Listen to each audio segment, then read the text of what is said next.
मणिपुर के दिल में स्थित है लोकटक झील, भारत की एकमात्र तैरती झील जो हजारों सालों से मणिपुर के लोगों की जीवन रेखा रही है।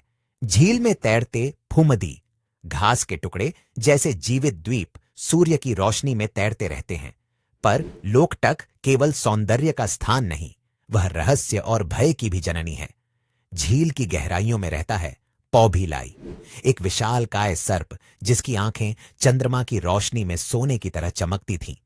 उसकी फुंकार से पानी की लहरें खून की तरह लाल हो उठती थीं। कुछ लोग उसे दैवी मानते थे, कुछ राक्षस। एक समय की बात है जब झील के किनारे बसा एक गांव तांगबोल संपन्न था।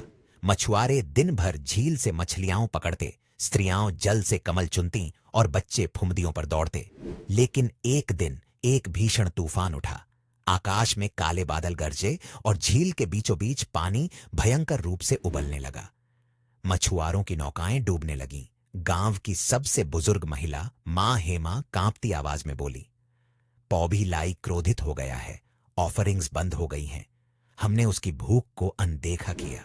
मां हेमा ने गांव वालों को बताया कि सैकड़ों साल पहले पौभी लाई को शांत रखने के लिए झील में हर पूर्णिमा को दीपदान और पुष्पांजलि की जाती थी। पर अब नए जमाने में इन परंपराओं को अंधविश्वास कहकर भुला दिया गया था। उस रात एक युवा मछुआरा थोइबा, जो विज्ञान में विश्वास रखता था, मां हेमा की बातों को हंसी में उड़ाकर झील में मछलियां पकड़ने निकल गया। पर वो लौटा नहीं। केवल उसकी नाव किनारे मिली, चीर फाड़ हुई, जैसे किसी विशालकाय जबड़े ने उसे कुचल डाला हो। गांव में अफवाहें फैलने लगीं। लोग कहने लगे पौभी लाई जाग चुका है। कई लोग गांव छोड़ने लगे, पर कुछ साहसी युवा, जिनमें थोइबा की बहन लेइमा भी थी, निर्णय लिया कि वे इस रहस्य को उजागर करेंगे। लेइमा ने अपने दादा के प्राचीन ग्रंथों को खंगालना शुरू किया। एक ग्रंथ में लिखा था, पौभी लाई पाखंबा के अवतार के रूप में लोकटक झील की रक्षा करता है। वह तभी क्रोधित होता है जब झील की मर्यादा भंग हो, जब मनुष्य अपनी सीमाएं भूल जाए।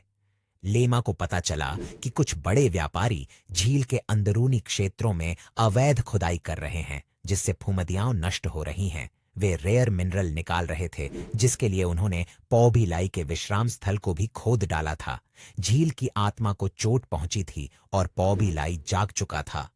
लेइमा ने ठाना वह पौभी लाई से आमने सामने बात करेगी।